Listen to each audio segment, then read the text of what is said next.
اللهم صل على محمد وآل محمد. قاسم الجبارين رب الشهداء والصديقين والصلاة والسلام على سيد الأنبياء والمرسلين خاتم النبيين رحمة للعالمين شفيع المذنبين أبي القاسم محمد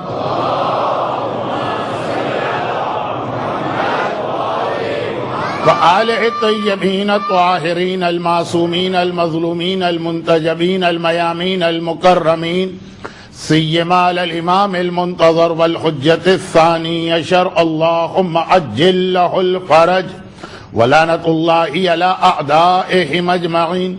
أما بعد فقد قال الله عز وجل في كتابه المبين وقرآنه المجيد بسم الله الرحمن الرحيم ليلة القدر خير من 1000 شهر إلى أن قال سلام هي حتى مطلع الفجر وقال يمحو الله ما يشاء ويثبت وعنده أم الكتاب. صلوات.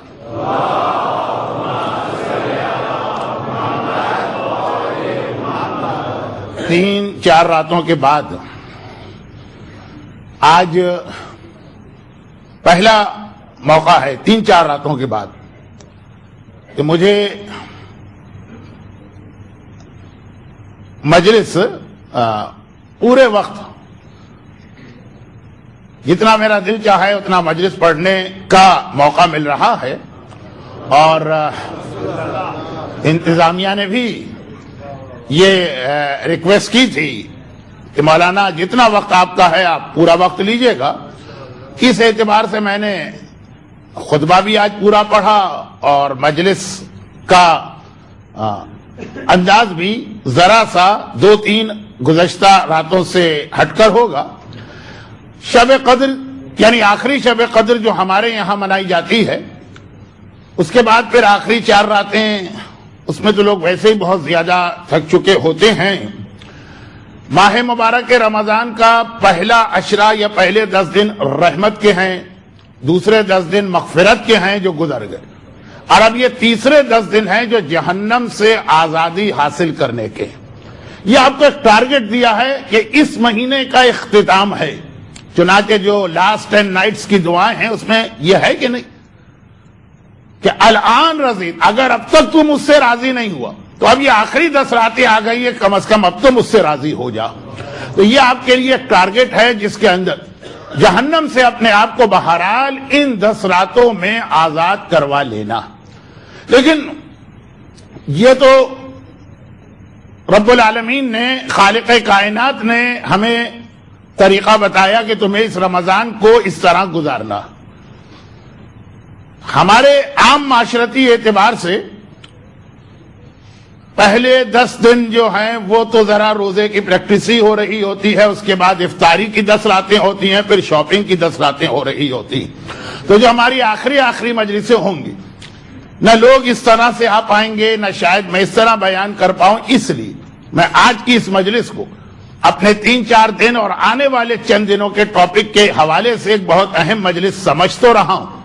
لیکن پھر ایک مسئلہ اور ہے، وہ بھی سن لیجیے، اور وہ یہ ہے کہ کل کی رات، آنے والے کل، جیسا کہ آپ اناؤنسمنٹ میں سن چکے ہیں کہ دیئر ول بی نو مجلس. اعمال کی وجہ سے کوئی مجلس نہیں ہوگی، اور ماہ مبارک رمضان جب گرمی میں آتا، اگر کہ مولا تو تڑپتے ہیں کہ رمضان گرمی میں آئے. کسی نے پوچھا بھی کہ یا امیر المومنین، آپ جو دنیا کو اتنی نفرت اور حقارت کی نگاہوں سے دیکھتے ہیں، جب کبھی دنیا کا ذکر علی کی زبان پہ آیا تو وہ نفرت اور حقارت کے انداز میں آیا. جا کسی اور کو دھوکہ دے، علی تجھے 3 طلاقیں دے چکا. اور جب کبھی دنیاوی چیزوں کا تذکرہ ہوا، کبھی اشارہ کر دیا کہ یہ دیکھ رہے ہو جو مدینے کے باہر ایک کتا مرا ہوا پڑا ہے اور جو سڑ رہا، تمہاری یہ دنیا علی کی نگاہ میں اس سے بھی زیادہ حقیر ہے. تو ہر مرتبہ جب دنیا کا ذکر ہوتا، نہج البلاغہ کے آخر میں ایک جگہ پہ مولا نے ان کو کنڈیم بھی کیا ہے جو دنیا کی بہت برائیاں کر رہے ہیں، لیکن وہ ایک خاص کانٹیکسٹ میں ہے۔ علائے حارثی کا واقعہ اور اس کے سگے بھائی عاصم حارثی کا واقعہ نہج البلاغہ میں ہے اور بہت مشہور۔ وہاں مولا نے بتایا بھی ہے کہ دنیا بہرحال اس اعتبار سے بہت اچھی چیز کہ اسی کے ذریعے سے آخرت کو حاصل کیا جاتا ہے، لیکن اوورآل دنیا کی حقارت، دنیا سے نفرت۔ مولا اس دنیا میں کوئی چیز آپ کو اچھی بھی لگتی؟ تو مولا کا بہت ہی مشہور جواب ہے کہ 3 چیزیں: الجہاد بالسیف فاکرام الضیف فالصوم فی الصیف، راہ خدا میں جہاد کرنا، مہمان کی خدمت کرنا، گرمیوں میں روزے رکھنا۔ تو میرا مولا تو تڑپتا ہے گرمیوں کے رمضان کے لیے کہ گرمیوں میں روزہ رکھیں۔ اس روزے کا اجر و ثواب کیا ہے؟ لیکن گرمیوں کے روزے کے ساتھ ایک مسئلہ یہ ہوتا ہے کہ جتنا بڑا روزہ ہوگا اتنی چھوٹی رات ہو جائے گی، اور رات جب چھوٹی ہوگی تو اعمال کے لیے بھی مشکل سے وقت مل پائے گا۔ اب اگر اس کے ساتھ ساتھ ایک مجلس بھی رکھ دی جائے جو آپ پورا مہینہ سن رہے ہیں، اس کے لیے تو آپ کے پاس باقی 28 دن ہوتے ہیں، اعمال کے لیے تو صرف ایک ہی رات ہوتی ہے جس کی ایک ایک گھڑی بہت اہم ہوتی ہے۔ اب یہ دوسری بات ہے، ابھی وہ حدیث آ رہی کہ بہرحال اس انداز کے اعمال کو اسلام نے اتنا پسند نہیں کیا جس انداز سے بعض لوگ امام کا انتظار کرتے ہیں۔ وہ اتنا پسندیدہ انداز نہیں۔ وہ کیا انداز ہوتا؟ کچھ لوگوں کے پاس گھر میں ایک لسٹ تیار ہے امام کے ظہور کی نشانیاں، دنیا بھر کے میڈیا کے وہ ٹچ میں رہتے ہیں، ریڈیو بھی سنتے ہیں، ٹی وی بھی دیکھتے ہیں، انٹرنیٹ پہ بھی جاتے ہیں اور ٹک لگاتے ہیں، آج یہ نشانی پوری ہو گئی، آج یہ نشانی پوری ہو گئی، آج یہ نشانی پوری ہو گئی، اور پھر ابھی اتنی رہ گئی اور ابھی اتنی رہ گئی اور ابھی اتنی رہ گئی، جو ظہور امام کا طریقہ ہی نہیں، کیونکہ نہ امام کسی نشانی کے محتاج ہیں، نہ کسی روایت میں ایسا لکھا کہ جب یہ نشانیاں آئیں گی تبھی امام آئیں گے، اس سے پہلے امام نہیں آ سکتے، ایسا کسی روایت میں نہیں۔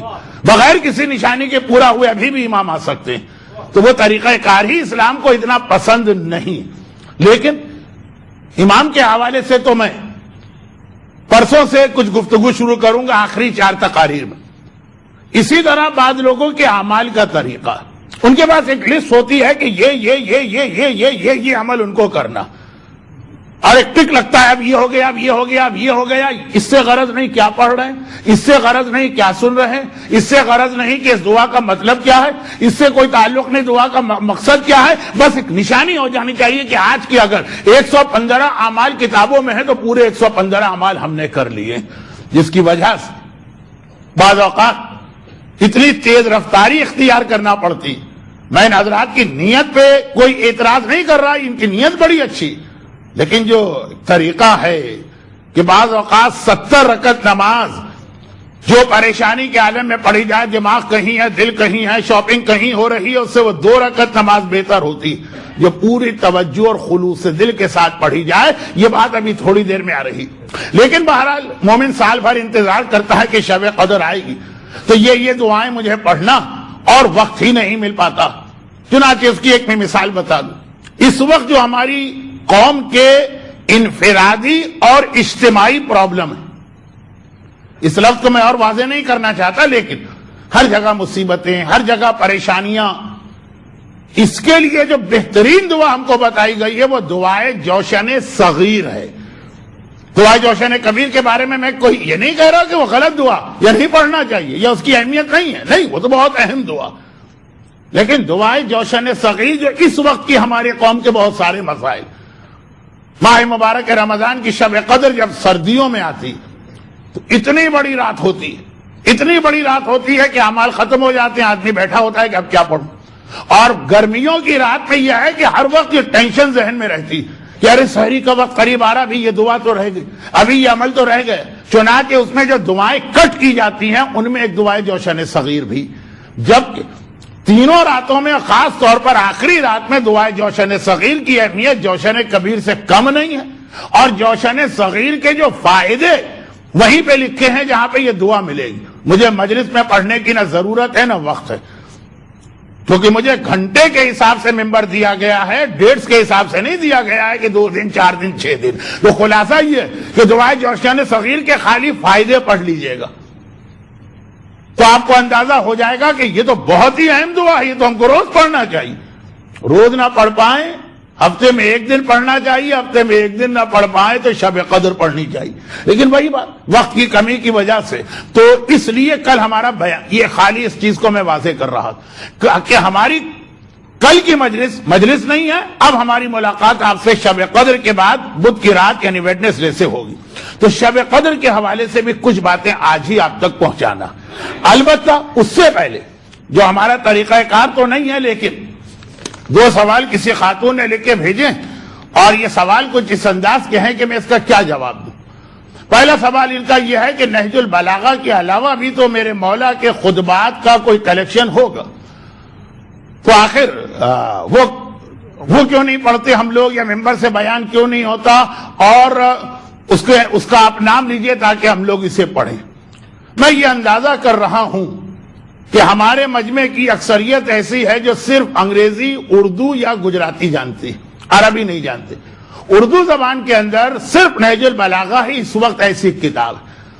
ویسے تو مولا کے خطبات کے کتنے مجموعے، ایک اور نہج الاسرار کے نام سے کتاب ہے، لیکن پتہ نہیں مولا کے جتنے ضعیف خطبات تھے، بلکہ ان میں سے اکثر غلط خطبات تھے، وہ اس میں جمع کیے گئے ہیں، وہ کوئی کتاب نہیں. لیکن نہج البلاغہ جیسی اور بہت کتابیں وہ عربی میں، ان کا ترجمہ ابھی نہیں ہوا، اور ترجمہ کیسے کیا جائے؟ خود نہج البلاغہ ایک ہی کتاب ہے جو آپ کو شکایت ہے وہ کتنے لوگ پڑھتے ہیں. جو ایک کتاب موجود ہے پہلے اسے تو ختم کریں، اسے تو سمجھیں، تو پھر یہ سوچا جائے گا. اب میں سوال کرنے والے یا کرنے والی پر کوئی اعتراض نہیں کر رہا ہوں، کوئی ٹونٹنگ نہیں کر رہا ہوں، کوئی مذاق نہیں اڑا رہا ہوں، لیکن مثلا اس کے نیچے ہی ان کے 2 سوال تھے. دوسرا سوال اب ختم بات، چونکہ یہ میرے کل کے ٹاپک سے ریلیٹڈ سوال تھا، اس لیے فرماتے ہیں یا فرماتی کہ کل کی مجلس میں آپ نے مولا کے وصیت نامے کا ذکر کیا، تو میں نے جا کے نہج البلاغہ کو اچھی طریقے سے دیکھا، مجھے یہ نہیں مل پایا، ذرا سا اس کا صفحہ نمبر وغیرہ بتا دیجئے. اب میں سوال یہ تھا کہ نہج البلاغہ کے علاوہ بھی تو مولا کے خطبات کی کتابیں ہوں گی نا، ذرا ان کا پتہ بتائیے، ہم اس کو بھی پڑھنا چاہتے. اور میرا جواب تھا پہلے نہج البلاغہ تو ختم کر لیں تو پھر ہم اس کے بعد والی کتاب پہ جائیں. اور نہج البلاغہ میں مولا کی یہ وصیت اتنا مشہور، یہ وصیت نامہ ہے. سوال کس طرح سے میں اپنا پیغام بھی پہنچا دوں، سوال کرنے والے کا دل بھی نہ ٹوٹے کہ اس سوال کا مطلب یہ ہے کہ نہج البلاغہ ذرا کم دیکھی جاتی ہے، ورنہ یہ وصیت نامہ آپ کو مل جاتا نہج البلاغہ کے پارٹ 2 مکتوبات کے اندر. صفحہ نمبر بتانا تو بیکار ہے، اگر دنیا میں ساری نہج البلاغہ ایک انداز سے چھپی ہوئی ہوتی، سب کے پیج نمبر سیم ہوتے تو ٹھیک، لیکن اردو زبان میں ہی نہج البلاغہ اتنے مختلف پبلشرز نے چھاپی اور اتنے مختلف انداز سے کہ کیسے صفحہ نمبر بتایا جائے. تو خلاصہ یہ ہے کہ یہ آپ کو نہج البلاغہ کے 3 حصے، اور میں اکثر یہ نہج البلاغہ، مولا کی شہادت کی تاریخیں اور شب قدر، یہ سب کا بھی ربط مل رہا ہے، میں اس طرف پہنچ رہا ہوں کہ نہج البلاغہ جو میں نے شکوہ تو نہیں کیا، یہ تو مولا شکوہ کریں گے، لیکن بہرحال اپنی قوم کی ایک حقیقت بتا دی کہ گھر میں ہوتی ہے، پڑھنے کی زحمت بہت کم لوگ گوارا کرتے ہیں. اور نہج البلاغہ پڑھنے کا طریقہ اگر آپ وہ رکھیں جو قرآن اپنے بچوں کو سکھانے کا طریقہ رکھتے ہیں، بھئی قرآن صامت ہے تو قرآن ناطق ہے، تو اگر آپ اسی انداز سے نہج البلاغہ پڑھیے. امام کو آپ قرآن ناطق تو مانتے ہیں نا، خود امام کہتے ہیں جب نیزوں پہ قرآن بلند ہو گئے تو امام نے کہا ادھر مت دیکھو ادھر دیکھو، وہ تو قرآن صامت ہے، بولتا قرآن تو تمہارے سامنے کھڑا ہوا.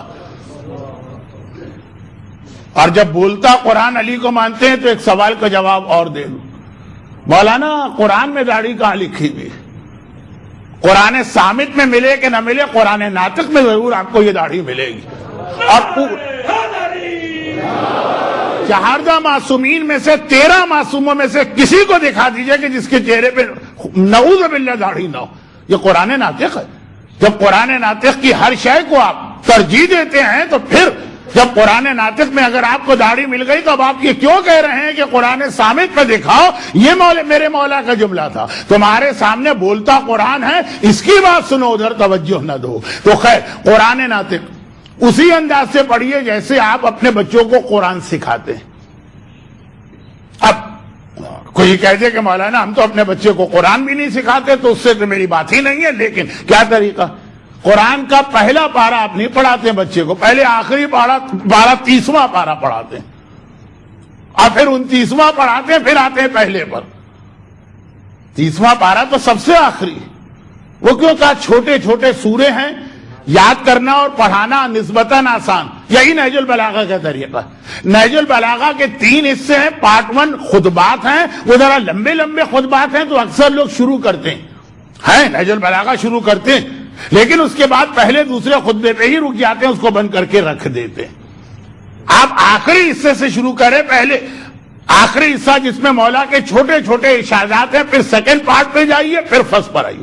سیکنڈ پارٹ میں آپ کو مولا کا پورا وصیت نامہ ملے گا، جس کا آغاز اس بات سے کہ حسن حسین اوصیکما بتقوی اللہ، میں تم دونوں کو وصیت کرتا ہوں کہ اللہ سے ڈرتے رہنا، وَإِصْلَاحِ ذَاتِ الْبَيْنِ۔ اصل میں یہ میرا موضوع تھا جس کے لیے میں ان سوالات کی مدد سے یہاں تک پہنچا ہوں، مگر یہ اصلاح ذات البین کو سمجھانے سے پہلے پھر یاد دلا دوں، جو 3 راتوں سے ایک جملہ میں یہ عرض کر رہا ہوں کہ آنے والی رات بہت اہم رات، کبھی قرآن نے اس کی تعریف کی لیلۃ القدر خیر من الف شہر، یہ ایک رات 1000 مہینوں سے زیادہ بہتر، یہ نہیں کہا کہ ایک رات 1000 کے برابر ہے، برابر نہیں کہا، خیر 1000 سے بھی زیادہ بہتر، اب کتنی بہتر ہے وہ اللہ بہتر جانتا۔ یہاں کی 2 رکعت نماز گویا 1000 مہینوں کی نماز سے بہتر، یہاں کا 1 درہم کا صدقہ گویا 1000 مہینوں کے صدقے سے زیادہ بہتر، یہاں کا 1 سورہ قرآن کی تلاوت 1000 مہینوں کی تلاوت قرآن سے بہتر بنتی چلی جائے گی۔ یہ تو سورہ قدر، اور ادھر سورہ حامیم دخان انا انزلناہ فی لیلۃ مبارکہ، ہم نے یہ قرآن برکت والی رات میں نازل کیا، یفرق فیہا کل امر حکیم، فیہا یفرق کل امر حکیم، کہا کہ یہ اتنی برکتوں والی رات ہے کہ اس میں تمہارے تمام میٹر سارٹ آؤٹ کیے جاتے ہیں۔ تو قرآن نے کہیں سے 1000 مہینوں سے بہتر کہا، کہیں اس رات کے لیے مبارک کا لفظ استعمال کیا، برکتوں بھری ہوئی رات، اور پھر کہیں سلامتی کا لفظ استعمال کیا، سلامن، یہ رات تمہارے لیے سلامتی لے کے آئے گی، لیکن کب تک سلامتی ہے؟ ہی حتی مطلع الفجر، فجر تک، فجر تک اگر تم اس رات میں اپنی سلامتی خرید نہ سکے تو پھر وہ فجر ہو گئی، رات نکل گئی، یا پورا سال۔ ایک مومن سر پکڑے بیٹھا ہے کہ مولانا میرا جاب چھوٹ گیا، شب قدر میں کیوں توجہ نہ دی تھی؟ وہ رات سلامتی کی رات ہے، اس رات کو یہ طے ہو رہا تھا۔ دوسرا مومن سر پکڑے بیٹھا ہے کہ مولانا جوان بیٹا ہے اور مثلا معلوم ہوا اس وقت ICU میں پہنچا ہوا، ایکسیڈنٹ ہو گیا، یہ کیا میرے گھر پہ مصیبت آئی؟ شب قدر میں کیوں تم نے دعا نہیں مانگی تھی؟ پورے رات کی سلامتی کے لیے دعا۔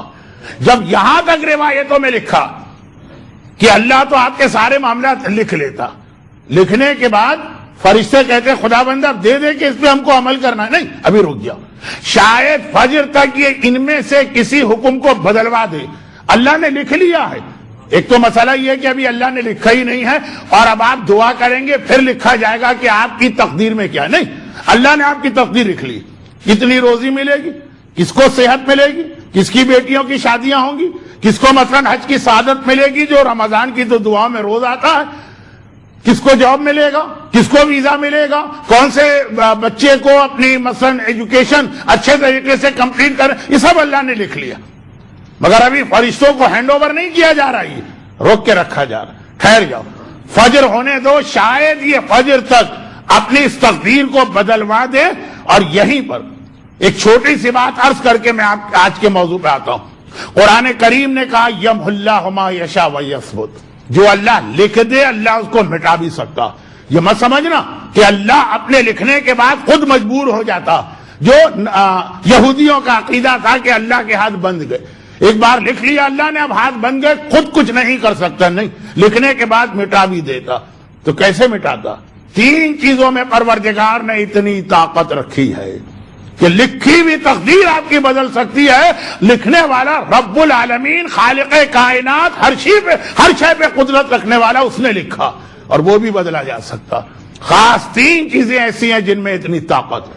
پہلی چیز میں ایک دفعہ پہلے بھی بتا چکا ہوں اور آپ سارا سال سنتے، مگر اہم ترین بات یہ ہے کہ جو چیزیں سارا سال آپ سنتے وہ آج کی رات بھی آپ کو یاد رکھنا ہے. آج سے مطلب جو کل رات آنے والی. مثلا اعمال شب قدر میں کہیں نہیں لکھا ہے کہ فجر کی نماز بھی پڑھنا. اور میں ذاتی طور پہ جانتا ہوں کہ کتنے لوگ ایسے ہیں کہ شب قدر کے اعمال کرنے کے بعد فجر کی نماز قضا کرتے ہیں. آپ کہیں گے ارے کون ہے ایسا؟ میں ذاتی طور پہ جانتا ہوں. آج تو مجھے نہیں پتا، لیکن جب میری جوانی تھی اور میں جاتا تھا رضویہ کی مسجد میں نماز پڑھنے کے لیے تو کتنے لوگ ایسے ملتے تھے. بھائی مولانا وہ فجر کی نماز تو سارا سال کا مسئلہ ہے، ہم تو اعمال کرنے آئے، اعمال کی کسی کتاب میں دکھا دیجئے کہ فجر کی نماز بھی ضروری. فجر کی نماز تو بہت اسٹرانگ مثال ہے جو آپ لوگ یقینی نہیں کر رہے ہیں. لیکن بہرحال نماز شب بھی چھوڑنے والے کتنے لوگ ہم کو ملے. اعمال شب قدر میں نماز کا الگ سے تذکرہ نہیں. چنانچہ اس لیے آپ کہیں کہ نماز شب ہم نہیں پڑھیں گے، یہ اعمال میں کہا اس کے لیے تو باقی سال کی راتیں. ایسا نہیں، جو چیزیں باقی راتوں میں ہیں، میں آج کی رات 1000 گنا زیادہ اہم ہو جاتی ہے، اس کے بعد پھر نئی چیزیں آتی ہیں. آج کی رات سے مطلب ہے شب قدر جو کل آئے گی اس کے حوالے سے بات. صدقہ، عام زندگی میں آپ کو معلوم ہے کہ صدقے میں اتنی طاقت ہے کہ عام زندگی میں بھی تقدیر بدل سکتا ہے صدقہ. عام زندگی میں بھی آج کی رات تو ہے تقدیر بدلنے کی رات. جو راتیں تقدیر بدلنے کی نہیں ہے اس میں بھی صدقے میں اتنی طاقت ہے. بیمار کو شفا ملتی، بے روزگار کو روزگار ملا کرتا، آدمی کے کتنے ہی مشکل 70 بلاؤں کا حل ہے صدقہ. یہ تو آپ نے سنا. اور حضرت عیسیٰ کا واقعہ سارا سال سنتے ہیں تو آج کی رات اس کے اوپر کیوں توجہ نہیں دیتے؟ کسی گھر کے قریب سے جا رہے ہیں، شادی ہو رہی ہے، خوشی دھوم دھڑکا، دلہن بھی آ کے آ رہی ہے، بچے بھی خوش ہیں، بڑے بھی خوش ہیں، مرد بھی خوش ہے، عورت بھی خوش. شادی تو ایک ایسی چیز ہے کہ جس کی شادی ہوتی ہے صرف وہی خوش نہیں ہوتا، باقی لوگ بھی خوش ہوتے ہیں، بلکہ وہ شاید کبھی پریشان بھی ہو، باقی لوگ اس سے زیادہ خوش ہوتے ہیں. بیگانی شادی میں عبداللہ دیوانے. تو خلاصہ یہ ہے، یہ جو میں نے کہا کہ اردو کا ایک محاورہ ہے کہ شادی اس کی ہو رہی ہے، دیوانے ہم ہوئے جا رہے ہیں. یہ میں نے کیسے کہا؟ یہ رسول خدا کی اس حدیث کی روشنی میں کہا کہ اللہ کے رسول ایک جگہ سے گزر رہے، دیکھا کہ ایک مجمع کھڑا ہوا ہے اور ایک آدمی کو دیکھ رہا. پیغمبر نے کہا تم لوگ یہاں فضول بیکار کھڑے کیوں دیکھ رہے؟ کہا یا رسول اللہ یہ پاگل ہمارے محلے میں آ گیا، ہم تو اس سے مزہ لے رہے. یہ پاگل، اس کا دماغ خراب ہے، یعنی جسے واقعاً پاگل کہتے ہیں. ایسے نہیں جیسے مجلس کے بعد کہیں گے لوگ مولانا کا تو دماغ خراب ہو گیا، آج کی رات بھی کہاں سے کہاں چلے گا، وہ والا نہیں، جینین پاگل پر. پیغمبر نے کہا خبردار. یہ کیا کہا؟ یہ پاگل نہیں، یہ بیچارہ بیمار ہے، یہ مریض ہے، ایک بیماری اس کے اوپر آئی. پاگل اگر سمجھنا ہے تو میں بتاتا ہوں کون ہے پاگل. کہا یا رسول اللہ بتائیے کون ہے پاگل. کہا 2 آدمی ہیں پاگل.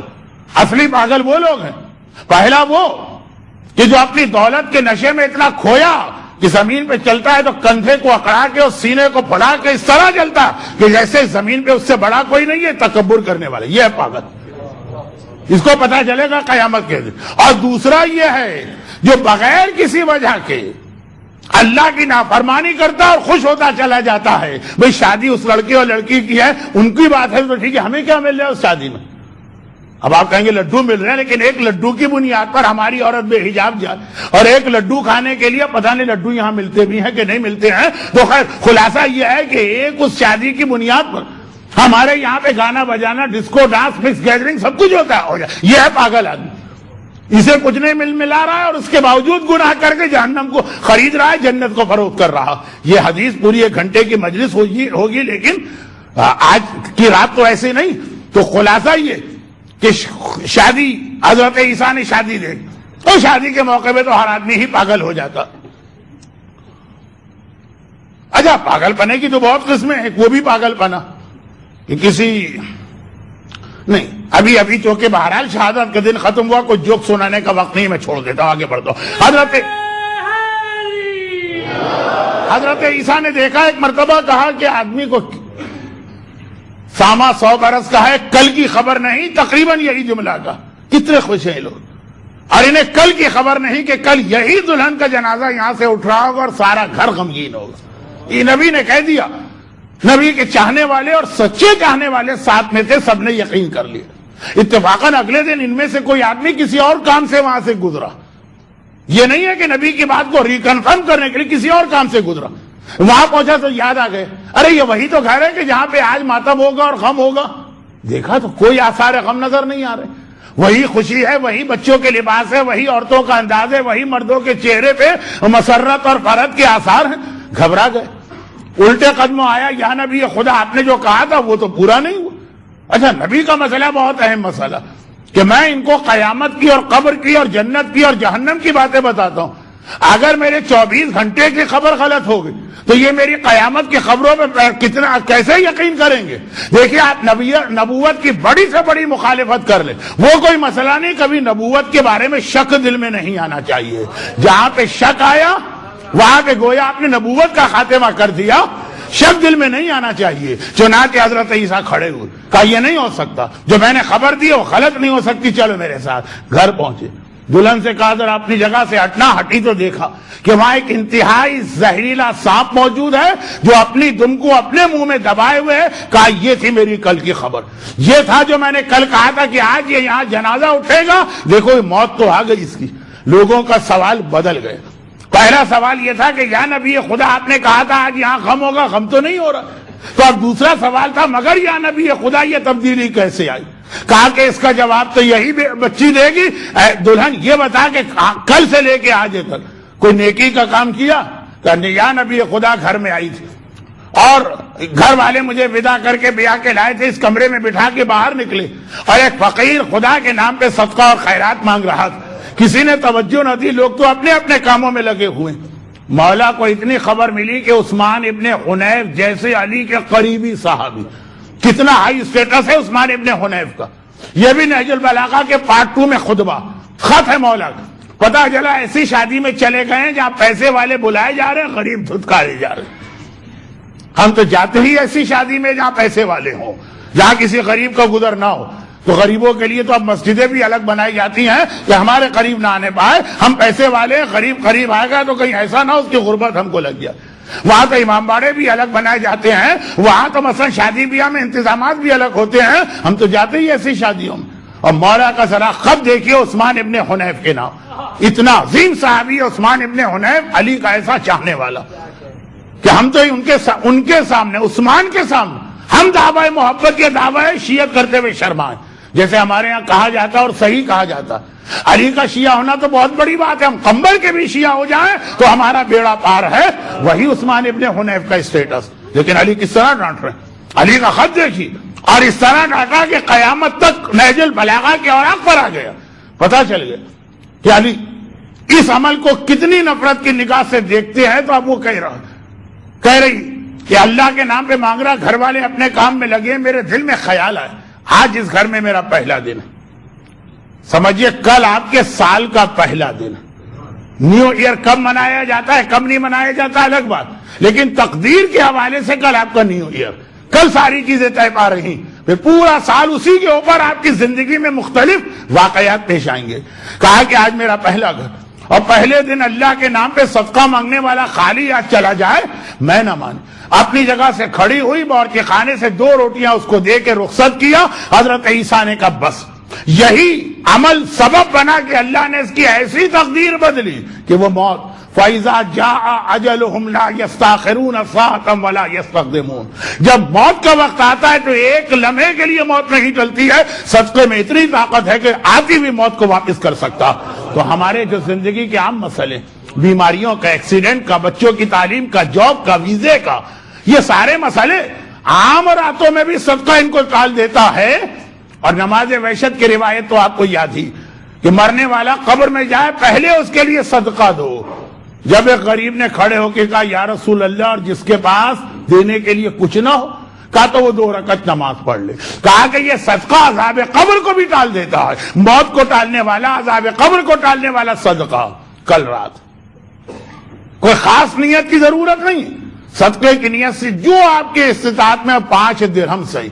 یہ وہ چیز ہے جو تقدیر کو بدلنے والی ہے. نمبر 2 دعا. خود دعا جو آپ پوری رات مانگیں گی، خود دعا میں اتنی طاقت ہے کہ دعا تقدیر کو بدل دیتی ہے. اللہ کا عذاب جب آتا ہے تو ٹلتا نہیں. قوم یونس پر عذاب آیا اور واپس چلا گیا. کیوں؟ دعا کی وجہ. ساری قوم ایک بار سچے دل کے ساتھ اللہ سے دعا مانگ رہی. عذاب خدا جسے کوئی نہیں ٹال سکتا، دعا میں اتنی طاقت ہے کہ عذاب خدا تک کو ٹال سکتا ہے، تو ہماری زندگی کے یہ عام مسئلے. لیکن دعا میں 2-3 باتیں یاد رکھیے گا، وہ اسی کے لیے میں نے یہ عنوان آج کی رات کے لیے منتخب کیا، ورنہ دعا پہ تو آپ پورے اشعے سن چکے. 2-3 بہت چھوٹی بات. نمبر 1، دعا توجہ کے ساتھ مانگی جائے. وہ نہ ہو کہ جوش میں دعا شروع تو کر دی. مولانا نے جوشن صغیر کے بڑے فضائل پڑھے، دعا پڑھو، تھوڑی دیر کے بعد اب آپ ورق پلٹ کے گر رہے ہیں، کتنے باقی بچے؟ کچھ زیادہ ہی لمبی دعا ہو گئی. ابھی آج کل تو یہ جو اسکرین پر اور سلائیڈ اور یہ پریزنٹیشن پاور پوائنٹ، اس میں تو پتہ ہی نہیں چلتا نا کہ کتنے صفحے رہ گئے. لیکن وہ تو ہم نے اپنی آنکھوں سے دیکھا. دعا مختصر ہو اور پوری توجہ کے ساتھ مانگی جائے، اس کا اثر زیادہ. وہ اتنی ہی لمبی چوڑی دعا سے ہے کہ جس دعا کے درمیان آدمی کا دماغ کہیں سے کہیں پہنچ جائے. دعا میں پوری توجہ، کنسنٹریشن. نادر شاہ درانی کا واقعہ ہے، اگرچہ جاہل مطلق تھا یہ انسان اور کوئی ہمارے کرائیٹیریا تو نہیں، لیکن کبھی کبھی اللہ نے اس کی زبان پہ حکمت کی ایسی بات جاری کی کہ بڑے بڑے علماء تک حیران ہو گئے کہ کس طرح اللہ نے اس کی زبان پہ ایسے کلمے جاری کیے. ایک نجف اشرف کے گنبد پہ قرآن کی کون سی آیت لکھی جائے، اسی کا واقعہ. اب دیکھیں وقت نہیں ہے تو میں اشارہ کر کے آگے بڑھتا ہوں. قازمین پہنچا، زیارت کے لیے مولا کے حرم میں داخل ہو. پورے 14 معصومین میں سے ہر ایک باب الحوائج ہے، لیکن لقب جو عطا ہوا باب حوائج کا وہ ہمارے 7ویں امام کو عطا ہوا، قازمین کا ہوا باب الحوائج. ہر امام باب الحوائج. کیا نجف باب الحوائج نہیں ہے؟ کیا کربلا میں آقا حسین باب الحوائج نہیں؟ کیا مشہد میں میرا 8واں امام باب الحوائج نہیں؟ لیکن کچھ ایسی وجوہات تھی کہ یہ لقب ملا ہے 7ویں امام کو. باب الحوائج، روزے میں داخل ہو. جب روزے میں جا رہا، بالکل جاہل مطلب، ایک ایسا منظر اس نے دیکھا جو ہم اور آپ بھی دیکھتے رہتے ہیں. ہمارے پاس وہ بڑی معلومات ہے. ہم تو مراجع کو چیلنج کیا کرتے ہیں کہ آپ کو فتویٰ دینا کہاں ہے، ہم آپ کو بتاتے ہیں فتویٰ کیسے دیتے ہیں. بہت احترام ان کا کر لیں تو کہتے ہیں کہ اس طرح فتویٰ مت دیجیے، پہلے سب کی ایک میٹنگ بلائیے اور یہ دیکھیے کہ آپ کے درمیان کیا طے پا رہا. آپ کے فتوے نے ہماری عیدوں کے اندر خرابی پیدا کر دی ہے. لیکن ہم کبھی توجہ نہیں دیتے، ہم جو مرجے کے اوپر ڈائریکٹ ہاتھ ڈالنے والے. اور جاہل مطلق ایک منظر دیکھا، ایک دم چکرا گیا. کیا دیکھا؟ یہ آپ کو ہر قوم کے مقدس جگہوں پہ یہ منظر ملے گا اور کوئی توجہ نہیں دیتا.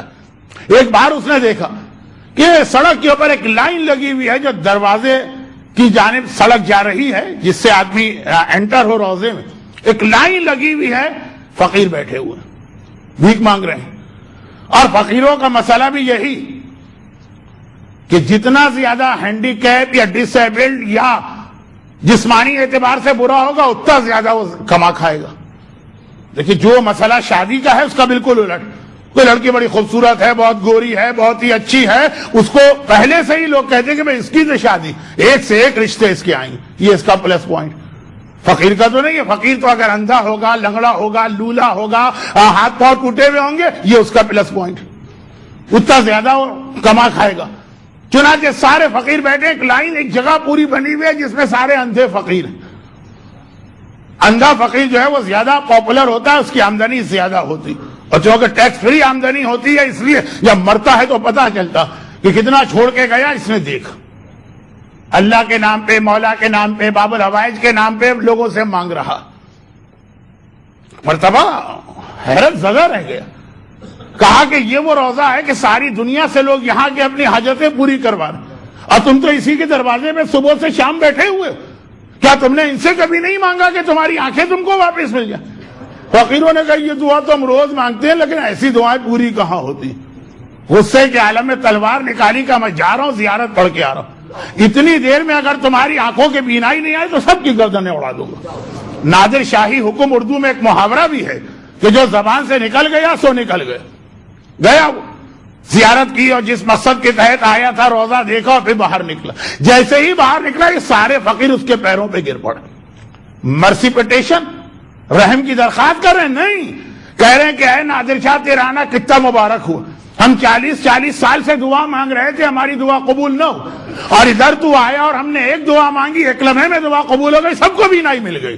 اور وہ جاہل مطلق مسکرا کے کہتا یہ بات نہیں. آج سے پہلے تم نے اوپری دل سے دعا مانگی تھی, آج جو ننگی تلوار تم نے دیکھی ہے نا تو دل کی گہرائی سے دعا مانگی ہے. جو دعا دل کی گہرائی سے مانگی جائے وہ فوراً قبول ہو جاتی ہے. تو بجائے اس کے کہ بار بار صفحے پلٹ کے دیکھے جائے کتنی دعا رہ گئی, ایک مختصر سی دعا. یہ پہلا اصول ہے اور بہت اہم اصول. مگر اصول نمبر 2, خیر دیکھیے اللہ تو ہر جگہ, اس کائنات میں ہر جگہ اللہ, حتیٰ جہاں پہ لوگ کہتے ہیں کہ نہیں ہے وہاں پر بھی اللہ. کوئی کہتا منافق کے دل میں نہیں ہے, کوئی کہتا کافر کے دل میں نہیں ہے, کوئی کہتا شراب خانے میں نہیں ہے. میں اس بحث میں نہیں پڑھنا چاہتا, لیکن ہر جگہ اللہ. اب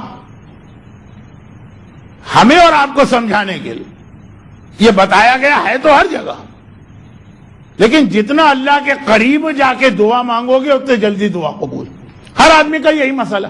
بھئی آپ کو کسی سے بات کرنا, جتنے قریب آپ آئے, کسی کے پاس کہا کہ میں کل آپ کے گھر میں آنا چاہتا ہوں, بالکل تنہائی میں کوئی اور نہ ہو, یہاں تو ڈسٹربنس ہے, درخواست آپ سے کرنا. اب مجمع کے درخواست کے مقابلے میں گھر کی تنہائی کی درخواست. اللہ سے قریب ہوتے جاؤ. یہی وجہ ہے کہ عام گھروں کے مقابلے میں مسجد کی دعا زیادہ قبول, اللہ کا گھر, اور عام مسجدوں کے مقابلے میں خانہ خدا کی دعا زیادہ قبول. ورنہ وہی اللہ جو خانہ خدا میں ہے وہی اللہ آپ کے آج کے یہاں کے گھر میں بھی ہے. اب سنیے ایک روایت. اللہ کے رسول نے مولا کو دیکھا اور کہا کہ یا علی, آج میرا دل چاہتا ہے تمہیں کچھ دوں. ہدیت الشیعہ آغا مشکینی کی کتاب کا اردو ترجمہ بھی ہو چکا, اس کے اندر یہ حدیث آپ کو ملے گی. آج میں چاہتا ہوں تمہیں کچھ دوں. 6 لاکھ دینار بھی دے سکتا ہوں, موجود ہے 6 لاکھ دینار. ہمارے یہاں لاکھ ہے, آج کے بچے نہیں سمجھیں گے. 600,000 دینار. دینار سونے کا بنا ہوا سکہ, درہم سے بھی 10 ٹائمز اس کی ویلیو زیادہ ہوتی ہے. یا 6 لاکھ میں تمہیں گوسفند دوں. پرانے زمانے کے اندر کسی بھی آدمی کی مال و دولت کا ایک معیار یہ تھا, اس کے بعد بھیڑ بکریاں کتنی. 6 لاکھ گوسفند دوں. یا 6 لاکھ میں تمہیں نصیحت کے کلمے دوں. اب جو مجلس کے شروع میں بات آئی تھی اس کو ریپیٹ کرنے کی ضرورت بھی نہیں.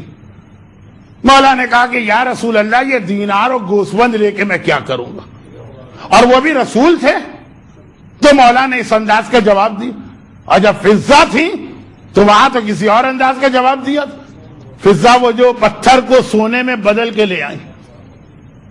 شہزادیوں کو پہلے زمانے میں یہ علم سکھایا جاتا تھا جس کو علم کیمیا کہا جاتا, تاکہ اگر کبھی حالات بدلیں تمہیں یہاں سے نکلنا پڑے تو کم از کم غربت نہ. کہا مولا میں کتنے گھروں میں گئی ہوں, لیکن اس گھر کی شرافت نے مجھے مجبور کر دی کہ میں اپنے پاس جو خاص ایک علم ہے وہ استعمال کروں, یہ سونا لے لیجیے. مولا نے مسکرا کے کہا ہمیں کیا ضرورت. کہا مولا آپ کے لیے نہ صحیح, لیکن حسنین تو کتنے وقت کے فاقے سے ہیں, زینب و کلثوم کی بچیاں چھوٹی چھوٹی چہرے اتر گئے. مولا نے کہا بس فضہ ذرا مصلے کو پلٹ دینا.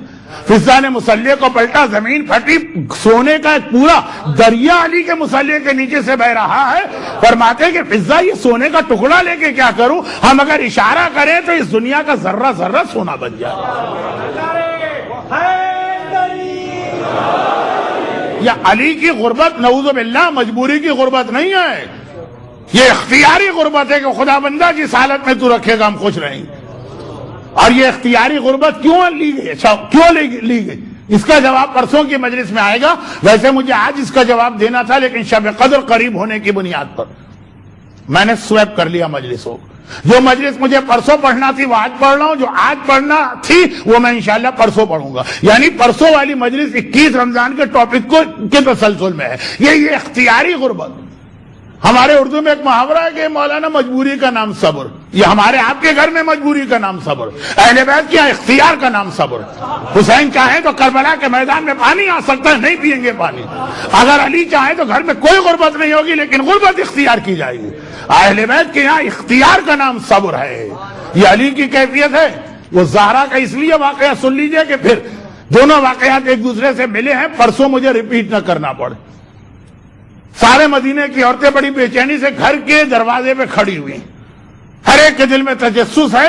آج خیبر کے مجاہدین آ رہے ہیں, اور اتنا بڑا لشکر ہے, سب ایک ساتھ تو نہیں آئے نا. ابھی آیا کوئی 5 منٹ, کوئی 10 منٹ, کوئی 15 منٹ. جو گھر میں آ رہا ہے آج وہ اتنا سامان اپنے ساتھ لے کے آ رہا ہے، بچوں کے لیے کھلونے بھی ہیں اور عورتوں کے لیے زیور اور کپڑے بھی ہیں اور گھر کے لیے بہترین کھانے، لدا پھندا چلا رہا۔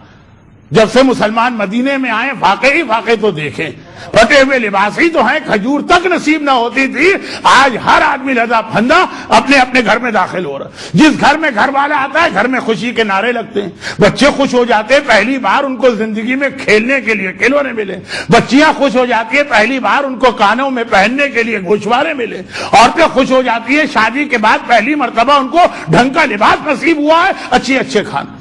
تو اب جو آگے ان کے گھروں کی حالت ہے، پڑوس کے اندر خواتین انتظار کر رہی ہیں، ہمارا وارث بھی آئے گا، ہمارا گھر والا بھی آئے گا، اور ہر گھر کے اندر یہی کہانی۔ فاطمہ بھی اپنے گھر کے دروازے میں بڑی بے چینی سے کھڑی، شہزادی کو کون سے زیور، کون سے کھلونے، کون سے کھانوں کی تلاش ہے، بڑی بے چینی سے، جیسے ساری عورتیں اس محلے میں کھڑی۔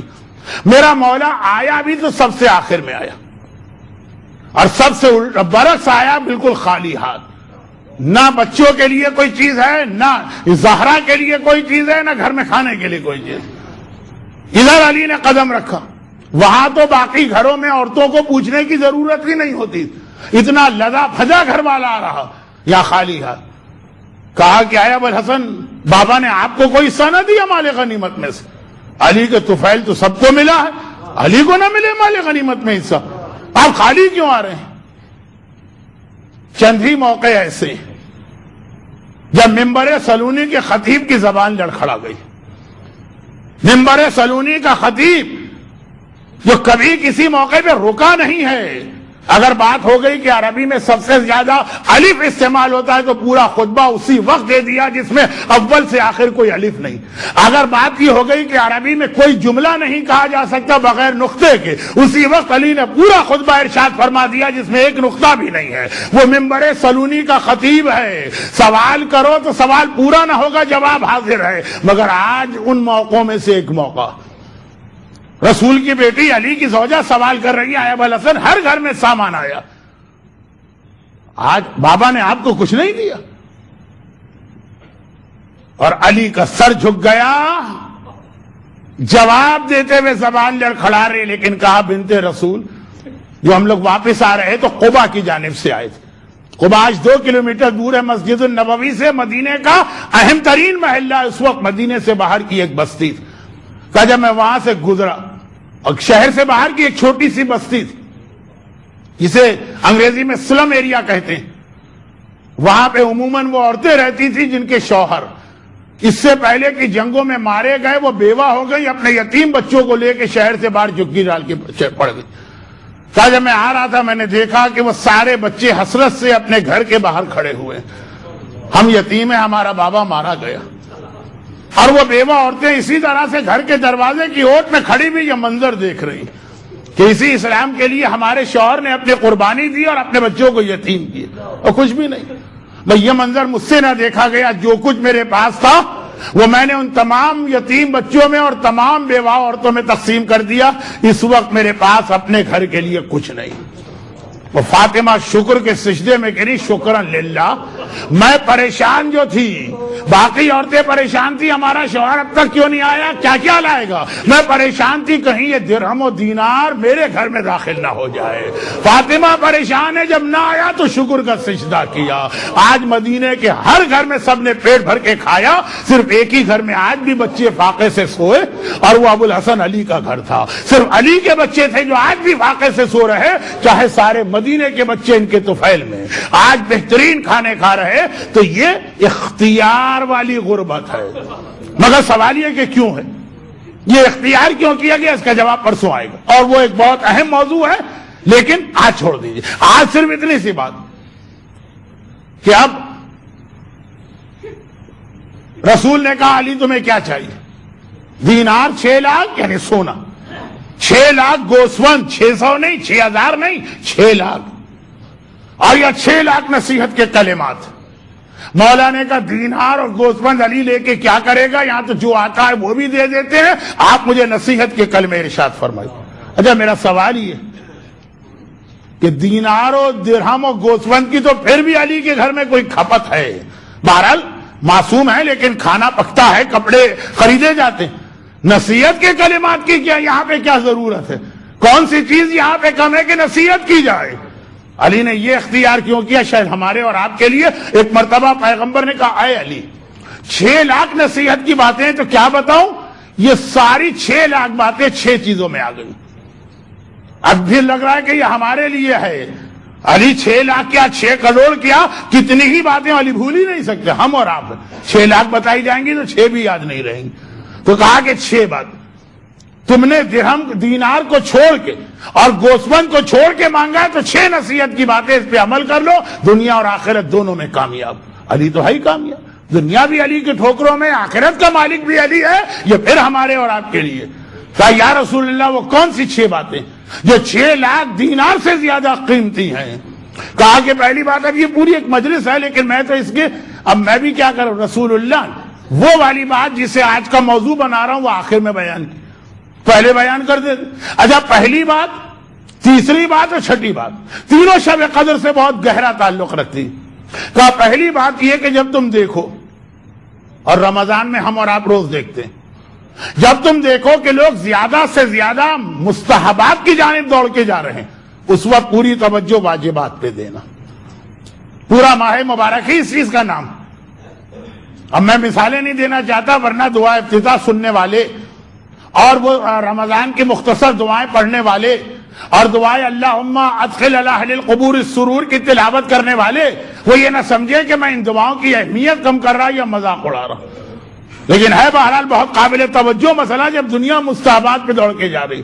کسی کو مفاتی چاہیے اور کسی کو مجموعہ چاہیے اور کسی کو وظائف الابرار چاہیے، توضیح المسائل شاید کسی کو نہیں چاہیے. فرق کیا ہے ان کتابوں میں اور توضیح میں؟ توضیح واجبات ہے، وہ چیزیں مستحبات. ان کا مذاق نہیں اڑا رہا لیکن بتا یہ رہا ہوں کہ پیغمبر نے کہا مستحبات کی طرف جا رہے ہیں تو واجبات.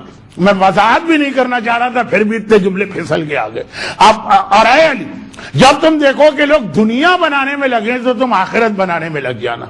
مولانا ہم نے بڑا اچھا مکان بنایا، دل تو چاہتا ہے کہ پوچھے کہ جنت میں بنایا کہ نہیں بنایا، یہاں تو بنا لیا آپ نے. مولانا ہماری گاڑی دیکھیں کتنی شاندار گاڑی.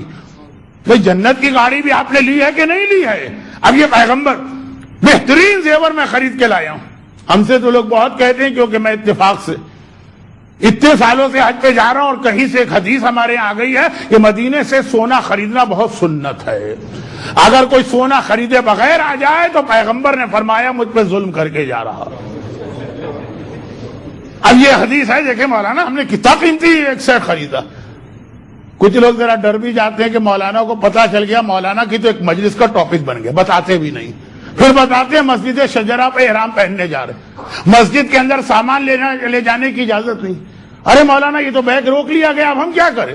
کچھ نہیں کریں، کیا اس میں کپڑے ہوں گے پھٹے پرانے، ایک پرانی چپل جوتی ہوگی باہر رکھ دیں. نہیں مولانا اب تو بتانا ہی پڑے گا، اس میں یہ نہیں ہے بہت قیمتی مثلاً. بھئی یہ ساری چیزیں صحیح ہیں لیکن جنت کے زیور کی بھی فکر کی کہ نہیں؟ یہ سارے جملے میرے نہیں ہیں، یہ معصومین کے ہیں. وقت نہیں ہے کہ میں حدیثیں پڑھوں، مثلاً ایک چھوٹی سی حدیث. مولا یہ حدیث ہے، آخر ہم جوان ہیں، ہمارا بھی دل چاہتا ہے سونے کی انگوٹھی پہنے. کیوں حرام کی ہے اسلام نے؟ امام نے کہا سونے کی انگوٹھی اس لیے حرام کی گئی ہے تاکہ جنت میں تمہیں سونے کی انگوٹھی پہنائی جائے. اگر وہاں سونے کی انگوٹھی پہننا ہے تو یہاں کی انگوٹھی چھوڑنا پڑے گی، اور یہاں پہننا ہے تو وہاں پہ انگوٹھی سے محروم رہنا ہوگا. دیکھیں زیور، دیکھیں لباس. بلکہ ماہ رمضان میں کیا یاد دلاؤں، ماہ رمضان کی تو دعاؤں میں یہ ہے خداوند ایسا لباس ہو اور ایسی غذا ہو. اے علی یہ رسول کی دوسری نصیحت. تیسری نصیحت پھر شب قدر. جب تم یہ دیکھو کہ لوگ زیادہ سے زیادہ عمل کر رہے ہیں تو تم کثرت عمل کی جانب نہ جاؤ، عمل کی نیت اور خلوص کی جانب جاؤ. یعنی عمل کی کوانٹٹی بڑھانے کی ضرورت نہیں، عمل کی کوالٹی کو بڑھاؤ. عمل کی کوالٹی بہترین ہو تو ساری رات عبادت کرنے والے سے وہ افضل ہو جائے گا جو ساری رات بستر پہ اتنے آرام سے سویا کہ بار بار کہا کہ علی کو زندگی میں نہ اس سے پہلے کبھی ایسی نیند آئی نہ اس کے بعد کبھی ایسی نیند آئی. اگر اخلاص عمل ہو، اخلاص نیت ہو تو اس کا سونا ہزاروں کی عبادت پہ افضل ہے. اب یہ حدیث بھی بہت تفصیل طلب ہے، وقت نہیں. اور اے علی چوتھی چیز یہ، بلکہ پانچویں اور چھٹی چیز بھی شب قدر کی. چوتھی چیز جب تم یہ دیکھو کہ لوگ دنیا کی چیزوں کو زیب و زینت دے رہے ہیں، یہ الگ بات ہے. دنیا بنانا لگے چلیں بھائی ٹھیک ہے مکان آپ کی ضرورت ہے آپ نے بنا لی. خالی ایک ڈرائنگ روم کو سجانے میں لوگ اتنا خرچہ کر دیتے ہیں کہ ایک غریب بیوہ سیدانی کے سال بھر یا زندگی بھر کا خرچہ آپ کے صوفہ سیٹ سے زیادہ ہو جائے سے کم ہوتا. خالی اپنے بچے کی سالگرہ میں لوگ اتنا خرچ کرتے ہیں کہ 10 غریب سیدانیوں کی یتیم بچیوں کی شادی ہو جائے کہ چلے آپ نے کہا گاڑی ہماری ضرورت ہے گھر ہماری ضرورت, پھر اس کو سجانے میں لگے تم آخرت کی چیزوں کو سجانا. میری زبان رک نہیں رہی اور میں بولنا بھی نہیں چاہ رہا ہوں, بات بہت لمبی ہو رہی. یہاں مولا کی پھر وہ حدیث آ گئی جو مجھے آج پڑھنا تھی, لیکن وہی آج کی مجلس و پرسوں چلی گئی. اے جابر کس چیز پہ یہ آدمی اکڑتا؟ پھر مولا نے 7 اہم ترین چیزیں بتائیں وہ کل. آئیے آخری بات, کل سے مطلب پرسوں, آخری 2 چیز. اور کہا کہ اے علی 1 لاکھ دینار کی ایک 6 لاکھ دینار یعنی 1 لاکھ دینار کی ایک نصیحت. اے علی 5ویں بات, یہ کل کی شب قدر کا اہم ترین عمل ہے. یہ کل کا اہم ترین عمل یہ ہے جو اب رسول بتا رہے. جب تم دیکھو کہ لوگ دوسروں کے عیب ڈھونڈنے اور دوسروں کے عیب نکالنے میں لگے ہوئے, اس وقت بیٹھ کے اپنے عیب خود ڈھونڈنا اور اپنے عیب خود نکالنا. بدن میں کانٹے لگ جائے تو آدمی کانٹے نکالتا ہے نا. یہاں تو آپ اکثر دیکھیں گے کہ اگر 2 آدمی کہیں جا رہے ہیں, کانٹوں دار جھاڑی دونوں میں کانٹے چبھے, تو یہ اس کی مدد نہیں کرے گا, پہلے ہی اپنے کانٹے نکالے گا, وہ اپنے کانٹے نکالے گا. کہا کہ جب تم دیکھو لوگ دوسروں کے عیب ڈھونڈ رہے ہیں, تم بیٹھ کر, اب یہ بھی جملہ بتا رہا ہے کہ یہ علی کے لیے حدیث نہیں ہے, علی کے ذریعے سے علی کے چاہنے والوں کے لیے ہے. کل کی رات اس بات کا نام کہ پورا سال آپ کو اللہ سے جو مانگنا, اس سے پہلے دیکھیں پورا سال آپ نے اللہ کی کیا کیا مخالفت کی. توبہ کا موقع ہے. کل 2 بہت اہم دعا ہیں, دعائے مکارم الاخلاق اور دعائے توبہ. کل کی یہ 2 بہت اہم دعا ہیں نا, آپ کو بتانے کی ضرورت تو نہیں. وہ فرفر پڑھنے کی دعائیں نہیں ہیں. دعائے مکارم الاخلاق میں دیکھیے کہ کیا کیا کانٹے ہمارے اندر لگے ہوئے, ان کو نکالے بغیر آگے نہیں بڑھ سکتے آپ. ایک جملہ آتا ہے, اپنا جائزہ لیجئے مجھ میں یہ ہے کہ نہیں. کتنی ساری باتیں دعائے مکارم الاخلاق پہ ایک اشرہ تو آرام سے پڑھا جا سکتا ہے. خالی ایک مجلس بھی اگر ہوتی تو میں کچھ توجہ دے رہا تھا, لیکن کل دیکھیے گا اس کے ترجمے میں تکبر کا اس میں بھی تذکرہ, عجب کا اس میں بھی تذکرہ, حسد کا اس میں بھی کل کی رات اس بات کا نام کہ اپنے بدن میں اپنی روح میں پیوست کانٹے نکالیے اور دعائے توبہ کیجیے تاکہ پھر وہ معاف ہو جائیں. پھر آئندہ سال, پچھلا سال کا اپنا جائزہ لیجیے, آئندہ سال کے لیے اللہ سے مانگیے. رک رہا ہوں میں کیونکہ ابھی تیسری بات باقی, لیکن چھٹی چیز یہ اصل میں تو یہ پڑھنا تھی. اے علی 6 لاکھ دینار چاہیے یا یہ بات چاہیے؟ اے علی 6 لاکھ گوسفند چاہیے یا یہ بات چاہیے؟ کم نہیں, اللہ کے رسول 6 باتیں بتائی. چھٹی بات, جب تم یہ دیکھو کہ لوگ معاشرے کے بڑے لوگوں سے قریب ہو رہے ہیں تو تم ان کو چھوڑ کے اللہ سے قریب ہونے کی کوشش کرنا, جتنا اللہ سے قریب ہو سکتے ہو. اب اللہ سے کیسے قریب ہو؟ یہاں پہ حضرت موسیٰ کی ایک تفصیلی حدیث کا صرف ایک جملہ جو علامہ مجلسی نے بہار میں نقل کی. حضرت موسیٰ نے کہا خدا بندہ میں تیری انتہائی قربت چاہتا ہوں, کاش شب قدر کی 2 رکعت نماز پڑھا کر. جو شب قدر میں یہ نماز پڑھتا ہے وہ مجھ سے انتہائی قریب ہو جاتا. دیکھیے ویسے تو ہر نماز کی خصوصیت ہے الصلاۃ معراج المومن, ہر نماز بندے کو اللہ کے قریب کرتی, لیکن وہ جو اعمال شب قدر میں 2 رکعت نماز ہے کہ راوی نے پھر پوچھا تھا امام سے کہ مولا یہ موسیٰ کی کون سی نماز تھی؟ وہ حدیث تو آپ نے سن لی کہ جب مولا نے ایک بار جناب خضر کے فضائل بتائے, مگر ساتھ میں یہ کہا خضر کو یہ بلند مرتبہ دعا کے پڑھنے سے ملا. تو کمیل نے پوچھ لیا تھا نا کہ مولا وہ کون سی دعا؟ تو مولا نے وہ دعا تعلیم کی جو دعائے کمیل کے نام سے. تو ادھر جب امام نے کہا کہ موسیٰ نے کہا قریب ہونا چاہتا ہوں, اے خدا تجھ سے سب سے قریب کون ہوتا؟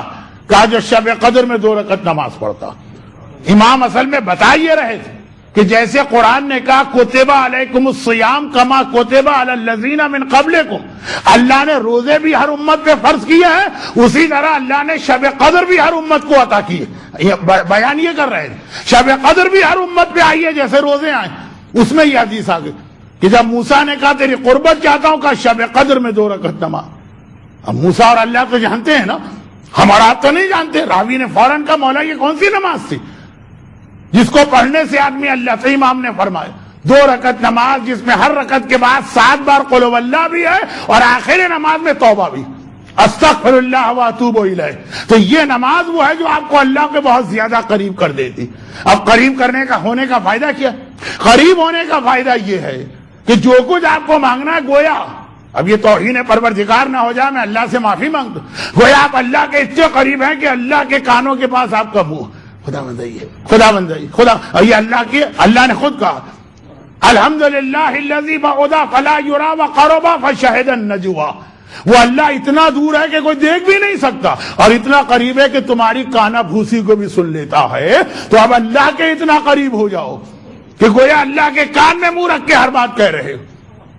میرے بچے اب تو بڑے ہو گئے، جب چھوٹے سے اکثر ایسا ہوتا، کوئی بچہ ایسی چیز مانگنا چاہ رہا ہے کہ وہ دوسرے بھائی بہنوں کو پتا نہ چلے، بالکل قریب آتا، کان پہ منہ رکھ کے کہتا رہا پاپا یہ لے کے آئیے گا. وہ والی چیز جو تھی نا وہ ہم بھی بڑی خوشی سے لاتے تھے. جب آپ کو اللہ کے اتنا قریب ہونا تو وہ 2 رکعت نماز جو شب قدر کی آپ ایسے ہی پڑھتے ہوں گے ساری زندگی، سب نے پڑھی ہوگی، اناؤنسمنٹ ہو جاتا ہے آپ گھر سے پڑھ کے آتے ہوں گے، یہ سمجھ کے پڑھی.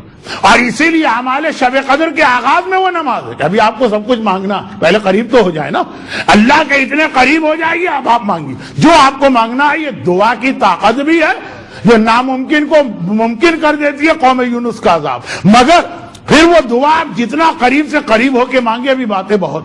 مگر تیسری اور آخری چیز، 3 چیزیں میں نے کہیں تھی نا آپ کی تقدیر بدلیں گی. اب اگر یہ تیسری چیز میں پرسوں بتاؤں اور کل کی رات گزر چکی ہوگی تو دعا کا کچھ بیان اگر رہ بھی جائے تب بھی ایک اوور آل دعا کے حوالے سے کچھ اصول آپ کے سامنے آ گئے. نادر شاہ کا واقعہ، دل کی گہرائی سے دعا. پیغمبر کی حدیث چھوٹی دعا ہو لیکن توجہ سے مانگو. اور حضرت موسیٰ کو یہ فرمان کہ پہلے مجھ سے انتہائی قریب ہو جاؤ، جتنے قریب ہوگے اتنا ہی چیز مانگنے اور ملنے میں آسانی ہوگی. اور اب آئیے تیسری اور آخری چیز، یہ بہت اہم، یہ بھی بہت اہم، جو تیسری چیز تقدیر کو بدل دیتی. کیونکہ آج ذکر آ گیا تھا باب الحوائج کا، تو یہ روایت وہ واقعہ باب الحوائج کے روزے کا، یہ روایت باب الحوائج کی ہے کہ باب الحوائج امام موسی کاظم علیہ الصلوۃ والسلام ارشاد فرمائے. بنی اسرائیل بہت مشہور واقعہ ہے، شب قدر میں خاص یاد کرنا، اور کسی خاص وجہ سے میں اس کو اس وقت پڑھ رہا ہوں. بنی اسرائیل بہت مشہور واقعہ، میں بہت جلدی چھلانگے لگاتا ہوا نتیجے پہ آپ کو پہنچاتا ہوں. ایک نوجوان شادی شدہ، اور ایک خاص اللہ نے اس کو ایک نعمت یہ بھی دی کہ جتنا وہ نیک و دیدار اتنی اس کی بیوی. عام طور پہ ایسا نہیں ہوتا، شوہر بہت اچھا ہوتا ہے تو بیوی بڑی خطرناک ہو جاتی ہے، بیوی بڑی نیک ہوتی ہے تو شوہر بڑا خونخوار ہو جاتا. لیکن اللہ نے ایک بہت اچھا میچ بنایا. غربت بہت زیادہ، محنت بھی پوری کر رہا، دعا بھی پوری مانگ رہا ہے. ایسا بھی نہیں کہ محنت میں کمی ہے، محنت پوری. ایسا بھی نہیں کہ دعا نہ مانگتا، دعا بھی پوری نہیں. اور واقع بڑھتے چلے جا رہے ہیں. مگر جو دعا کا ایک اصول امام نے بتایا، فقیر کی طرح دعا مانگو، دروازے کو کھٹکھٹاؤ کھٹکھٹاؤ کھٹکھٹاؤ کھٹکھٹاؤ، کبھی نہ کبھی گھر والا دروازہ کھول ہی دے گا. مانگتا رہا، دعا مانگتا رہا، اور غربت اور پریشانی مانگتا رہا. ایک رات خواب میں فرشتہ آیا، بہت مختصر کر رہا ہوں، اور کہا کہ اگرچہ اللہ نے تیری تقدیر میں یہ لکھا تھا، تقدیر بدلی جا رہی. کون سی چیز تقدیر بدلتی؟ کل رات آپ کو بہت ضرورت ہے ایسی چیزوں کی. تیری تقدیر میں یہ لکھا تھا کہ مرتے دم تک تیرے حالات بہتر نہیں ہوں گے، مگر اتنی دعا تو نے مانگی کہ اللہ نے تیری زندگی کے آدھے حصے میں تقدیر بدل دی. اب میں یہ جملہ میں خود اپنی طرف سے کہتا ہوں، بہت حدیث پڑھی کہ مثلا اس کی زندگی میں ابھی 30 سال باقی، تو کہا 15 سال اللہ نے تمہارے لیے غربت کو ختم کر دیا اور سارے عیش و آرام. کون سے 15 سال چاہیے؟ چوائس اور اختیار تیرا. کہا لیکن چونکہ یہ مسئلہ خالی میرا نہیں ہے، میری بیوی بھی میرے ساتھ مشورہ کرنا. کہا ٹھیک، کل پھر میں آؤں گا اور تم سے پوچھوں گا. اب یہ والا مشورہ ایسا ہے کہ بالکل بیوی سے لیا جائے. ہم نے کہا داڑھی رکھے گا مولانا، بالکل داڑھی پہ اطمینان آ گیا تو رکھیں گے. نہیں، پہلے بیوی سے پوچھ. ہوتا ہے نا، اکثر یہی ہوتا ہے. لیکن یہ صحیح ہے کیونکہ شوہر اور بیوی جو ہیں گھر کے خرچے. بہت آخر دن بھر غور کیا کہ پہلے 15 سال ابھی جوان، غربت گزارا کر لیں گے، بڑھاپے میں غربت مشکل ہوتی ہے، اس میں پیسے لے لیتے. کبھی یہ ہے کہ بہرحال پیسے کا تو مزہ جوانی میں، بوڑھے میں پیسہ، بوڑھے ہو کے پیسہ آیا بھی تو کس کام کا ہے؟ نہ کچھ کھا سکتے ہیں، ڈائبٹک پیشنٹ یہ چیز نہیں کھانا، بلڈ پریشر یہ چیز نہ کھانا، نہ کچھ پہن سکتے ہیں، نہ کہیں گھومنے جا سکتے ہیں، ذرا 2 قدم چلتے ہیں تو سانس پھولنے لگتی. ہم کہاں جائیں گے ہمالیہ دیکھنے اور K2 دیکھنے اور کشمیر دیکھنے؟ تو بڑھاپے کے اندر کیا مزہ تو جوانی میں. ڈسکشن ایک فیصلہ کر لیا، رات ہو گئی، فرشتہ آیا، کیا جائیے؟ کہ پہلے دولت والے سال جائیے، پھر غربت گزارا. ٹھیک، اگلے دن سے بہرحال اللہ نے چھپر پھاڑ کے دیا. بچے تو سمجھے کہ بھی نہیں کہ چھپر کیسے پھٹتا ہے، لیکن چھپر پھاڑ کے دیا، جس چیز میں ہاتھ ڈالے، مٹی میں ہاتھ ڈالے سونا بن جائے. دولت آنے لگی.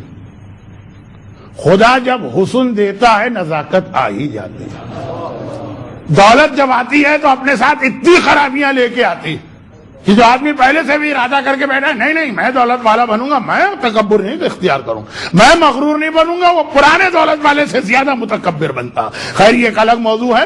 اب وقت نہیں رہا. میرے پاس ہمت، طاقت، توانائی بہت ہے، آپ کا جوش بھی بہت ہے، لیکن وقت بھی ہم کو خیال کرنا ہے. آخری جملے جو اب جو دولت اگلے دن سے آنے لگی. بیوی نے کہا دیکھو ہم نے غربت دیکھی، ہمیں پتا ہے فاقہ کتنی بری چیز، اللہ اتنا ہم کو دے رہا، ہم اپنے غریب رشتہ داروں میں کیوں نہ تقسیم کر. شوہر نے بھی کہا بالکل ٹھیک ہے، بسم اللہ. اب یہ خرچ کر رہا ہے، لیکن چونکہ وعدہ تھا 15 سال غربت نہیں آئی، جتنا دے رہے ہیں اس سے زیادہ بڑھ کے مل رہا ہے. تو ویسے ہی اللہ کا وعدہ کہ 3 خرچے ایسے ہیں کہ جو کرے گا آخرت کا اجر اپنی جگہ، دنیا میں بھی 70 گنا زیادہ ملے گا. ایک حج میں جو خرچ کرے گا، ایک اپنے والدین پہ جو خرچ کرے گا، اور تیسرا وہی جو واقعہ رشتہ داروں کو دینا شروع کیا قریب، لیکن وعدے کے پورے تھے. 15 سال فرشتے نے کہا تھا، 15 سال ہو گئے. شوہر اور بیوی نے کہا بس آج سے ہمارے عیش کے دن ختم ہوئے، کوئی پرانی تقدیر آ رہی. رات کو فرشتہ آیا، جیسے ہی شوہر نے دیکھا کہا مجھے پتا ہے تو کیوں آ رہا ہے اور میں تیار بھی ہوں اس کے لیے. مسکرا کے کہا پہلے بات تو پوری ہو جانے دو، میں اس لیے نہیں آ رہا، میں اس لیے آ رہا ہوں کہ اللہ نے اب تمہاری تقدیر پھر بدل دی ہے اور مرتے دم تک تمہیں اتنی ہی دولت عطا کرنا ہے. گھبرا کے کہا یہ تقدیر کیوں بدلی گئی؟ کہا یہ دعا کی وجہ سے نہیں بدلی گئی، یہ تمہاری اس نیکی کی وجہ سے بدلی گئی کہ جو تم نے رشتہ داروں کا حق ادا کیا ہے، اس نیکی میں اتنی بڑی طاقت ہے کہ یہ بھی تقدیر بدل جاتی ہے. تو اصل جملہ اب اس کے بعد سنیے اور آج کی بات ختم. اصل جملہ اس کے بعد، رشتہ داروں کا اور کوئی حق ادا کریں کہ نہ کریں، ایک بات یاد رکھیے گا، اللہ سے جب کوئی دعا مانگے اللہ کہتا کہ یہی چیز اگر تمہارے پاس ہے تو کیا تم دوسروں کو دو گے جو مجھ سے مانگ رہے ہیں؟ میں تھوڑی سی اس کی مثال دے چکا ہوں اور آج اب اتنی ہمت نہیں ہے، وقت میں ابھی اتنی گنجائش نہیں ہے کہ میں اس کی اور مثالیں دوں. لیکن ایک بات، آپ نے کہا خدا بندہ مجھے دولت چاہیے، کہا لیکن اگر تمہارے پاس دولت آئی دوسرا کوئی مانگنے آئے گا دو گے کہ نہیں دو گے؟ یہ اللہ کا ایک اصول ہے، جو تم دوسروں کے ساتھ کرو گے وہی اللہ تمہارے ساتھ کرے. یہ راوی نے پوچھا بھی مولا قیامت بڑا سختی کا دن ہے کہ بڑا نرمی کا دن؟ کہا یہ تمہارے اوپر ڈیپینڈ ہے. اگر دنیا میں تم نے لوگوں کے ساتھ سختی کے ساتھ رویہ رکھا، قیامت میں اللہ بھی سخت ہوگا. اور اگر دنیا میں تم لوگوں سے بہت نرم رہے ہو تو اللہ بھی قیامت کے دن تم سے نرم رہے گا. اللہ کا اپنا کوئی اصول نہیں ہے کہ سب کے ساتھ سختی کہ سب کے ساتھ نرمی. اسی لیے وہ جبار و قہار بھی ہے، وہی ارحم الراحمین بھی ہے. جیسے تم بنے ویسے اللہ قیامت میں تمہارے لیے بنے گا. اب اس کی حدیثیں بہت ہے، وقت نہیں. آخری جملے، سب سے پہلی چیز دولت تو بات کی چیز. ہم کل سب سے زیادہ اللہ سے ایک دعا مانگتے ہیں، اللہ ہمیں معاف کر دے. بھئی نماز شب قدر کے بعد 70 مرتبہ کیا ہے؟ استغفر اللہ واتوب الیہ. عمل قرآن میں کیا ہے؟ توبہ. دعائے توبہ میں کیا ہے؟ توبہ. سب سے زیادہ ہم اللہ سے کہتے ہیں خدا بندہ ہماری غلطیاں اور گناہ معاف کر. تو اللہ پلٹ کے کہتا ہے اور جنہوں نے تمہارے خلاف کوئی جرم کیا ہے تم ان کو معاف کر رہے ہو کہ نہیں کر رہے؟ کل دعائے توبہ اور دعائے استغفر اللہ سے پہلے ہر مومن اور مومنہ اپنی اپنی جگہ دل کی گہرائی سے ان کو معاف کرے، پھر دعا شروع کرے. جو واقعاً ہمارے مجرم ہیں، ایک تو یہ ہوتا ہے کہ نہیں کسی نے کوئی ایسی غلطی کی نہیں ہم ویسے ہی اس سے ناراض ہے، نہیں واقعاً غلطی کی ہے.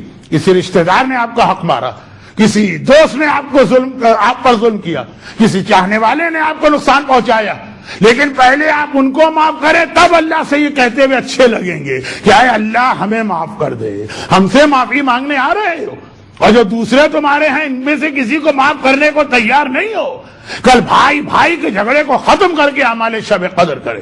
کل والدین اور اولاد اپنی ناراضگیاں بھولنے کے بعد اعمال شب قدر کرے. کل ساس اور بہو اپنے اختلافات کو ختم کرنے کے بعد پھر اعمال شب قدر کرے. کل شوہر اور بیوی کے اختلافات ختم ہو جائے, خدا نہ کرے اگر کسی گھر کی یہ کیفیت, پھر اعمال شب قدر کرے تو یہ نیکی وہ ہے جو آپ کی تقدیر بدل دیتی ہے. ورنہ جو اللہ سے مانگتے رہیں, دل میں کسی مومن کے خلاف کینہ ہے, دل میں کسی کے خلاف بغض ہے, دل میں کسی کے خلاف عداوت ہے, نہیں کینہ اور بغض نہیں ہے, واقعاً اس نے ہمیں نقصان پہنچایا, لیکن پھر بھی اسے معاف کر دیں. پھر اعمال شب قدر آپ دیکھیں کیسا آپ کے آئندہ پورے سال میں خیر اور خوبی لے کے آتے ہیں. پوری آپ کی تقدیر کل رات کو بدلی جا رہی ہے. صدقے کی اہمیت اپنی جگہ, دعا کی طاقت اپنی جگہ, لیکن یہ آخری چیز جو میں نے بیان کی اس کو عام طور پہ لوگ بھلا دیتے ہیں. اللہ سے ہر چیز کی معافی مانگتے, خود کسی کو معاف کرنے کو تیار نہیں. پھر آپ بلائیے, پھر آپ اللہ کی بارگاہ میں دعا کریں گے, دعا کیسے قبول نہیں ہوتی. ہاں کبھی کبھار ایسا بھی ہوتا کہ دعا قبول تو ہوتی ہے لیکن کچھ دیر لگتی ہے. اچھا دیر کے بارے میں ایک بات یاد رکھیے گا, ختم میری بات, وہ یہ ہے کہ وہ اللہ دیر جو کرتا ہے نا, وہ بھی ہر آدمی کا اپنا حوصلہ دے کے. یہ آدمی بیچارہ بہت کم اس میں طاقت ہے, زیادہ برداشت نہیں کرے گا, اس کو 2 گھنٹے کی دیر ہے, 2 گھنٹے کے بعد یہ آدمی ذرا زیادہ برداشت کرنے والا ہے, صبر کرنے والا ہے, اس کا امتحان 4 گھنٹے کا ہو, پھر دعا قبول ہو. جیسا ہر ایک کے اندر ہمت اور طاقت ہے, دیکھیے میں جملہ بنا بھی نہیں پا رہا ہوں وقت کی کمی کی وجہ, یہ دعا ہر ایک کی قبول ہوتی ہے. چنانچہ میدان کربلا میں پہنچنے سے لے کے بھائی کا کٹا سر نو کے نیزہ پہ بلند ہونے تک زینب نے ہر بار دعا کی اور ہر بار اپنے بابا مشکل کشا کو بلایا. یہ روایت شام غریبہ میں پڑھی جاتی, اور اس کا آخری جملہ میں نے کتاب میں تو نہیں دیکھا, اپنے استاد سے سنا. پوری روایت میں موقع نہیں ملے گا درمیان میں تفصیلات کا, لیکن کل رات جو مصائب پہنچے اس کو, اور آج رات جو تقریر کا عنوان تھا, کل کے مصائب اور آج کی تقریر کو ملا کے بات ختم کر رہا ہوں. 21 رمضان کو آدھی رات پہ زینب نے اپنے بابا کو خدا حافظ کہہ دی. کیا پھر بابا سے زینب کی کبھی ملاقات ہوئی؟ کیا ایک بار جو نجف کے کوفے کے گھر سے علی کا جنازہ نکلا, پھر بیٹی نے کبھی باپ سے آمنے سامنے بیٹھ کے ملاقات کی؟ ہاں کی, کربلا میں شام غریبہ. اور کون ہے زینب؟ یہ 2 محرم سے لے کے شام غریبہ تک اپنے بابا کو بلاتی رہی. وہ زینب تھی اتنی صابرہ, چنانچہ دعا ان کی بھی فوراً قبول ہوئی. نتیجہ آنے میں اللہ نے اتنا وقت لیا کہ 3 دن پیاس ہوئی, بچے تڑپتے رہے, زینب کی دعا جاری ہے. اور پھر تو وہ وقت آ گیا, کبھی عباس کے بازو قلم ہو رہا ہے, زینب کی دعا جاری ہے. کبھی اکبر کے کلیجے میں برچھی لگ رہی, زینب کی دعا جاری ہے. کبھی اصغر کا ننھا گلا چھد رہا, دعا جاری ہے. کبھی ایک بہن طلہ زینبیہ پہ کھڑے ہو کے قتل گاہ پہ یہ منظر دیکھ رہی کہ میرا ماں جایا ذوالجناح سے زمین کربلا پہ گرا ہے, شبر ملعون حسین کے سینے پہ سوار ہے, قاتل کا خنجر چل رہا, دعا جاری ہے. زینب نے پھر یہ منظر بھی دیکھا, خیمے جلے, چادر چھنی, سجاد کے نیچے سے بستر چھینا گیا, سکینہ کے گوشوارے چھینے گئے, بیویوں کو کوڑے کھانا پڑے, بچوں کے تماچے لگے. زینب کی دعا جاری رہی. اب تک دعا کا کوئی نتیجہ سامنے نہیں آ رہا, مگر زینب کی دعا جاری رہی, یہاں تک کہ وہ وقت آ گیا کہ میدان کربلا میں زینب نہ رہی. میدان کربلا میں زینب ایک طرح ختم ہو گئی. وہ وقت آ گیا, اب زینب نہ رہی. اب زینب کبھی عباس بنی, اب زینب کبھی اکبر بنی, اب زینب کبھی حسین بنی. ایک بار دیکھا رات کا اندھیرا ہے, خیمے جل چکے ہیں, بیویاں اسی ریتی پر بیٹھی ہیں, بچے تماچے کھا کے سہمے ہوئے پریشان ہیں. بس ایک بار علی کی بیٹی اور عباس کی بہن علی اور عباس بن کے سامنے آئی. بچوں گھبراؤ نہیں, بیویوں پریشان نہ ہو, اگر کوئی اور نہ رہا, ابھی زینب زندہ ہے, تم آرام کرو, تمہاری پھوپھی تمہارا پہرا دے گی. اور ایک مرتبہ جلے ہوئے خیمے کی چوب اٹھائی. علی کی 55 سال کی اس بوڑھی بیٹی نے, ضعیف بیٹی نے لٹے ہوئے گھر کا پہرا دینا شروع کیا. ساری رات پہرا دیتی رہی. البتہ بعض علماء کہتے ہیں کہ علی نے اس کے لیے تو زینب کو بچپنے سے تیار کیا تھا. زینب کے بچپنے میں زینب کو لے کر مکان کے ذہن میں اتنا ٹہلا کرتے تھے کہ 4 سال کی زینب 6 سال کی زینب گھٹنے دکھنے لگتے تھے. بابا آپ مجھے اتنا کیوں چلا رہے ہیں؟ زینب ایک وقت آئے گا جب کوئی نہ ہوگا. یہ آج کی مشق اس رات کام آئے گی. اور وہ رات آ گئی. اب زینب کا دل بھی بھرا. بچی اگر پریشان ہے, سیدانی اگر غمگین ہے, ان سب سے زیادہ تو داغ زینب کے کلیجے پر ہے. مگر زینب کس سے فریاد کرے؟ اگر زینب کوئی ایسا جملہ کہتی ہے بچی اور پریشان ہو جائیں گے. بس زینب گھبرا رہی ہے. ہائے میرا بابا ہوتا, ہائے میری ماں ہوتی. زینب کس طرح فریاد کرتی.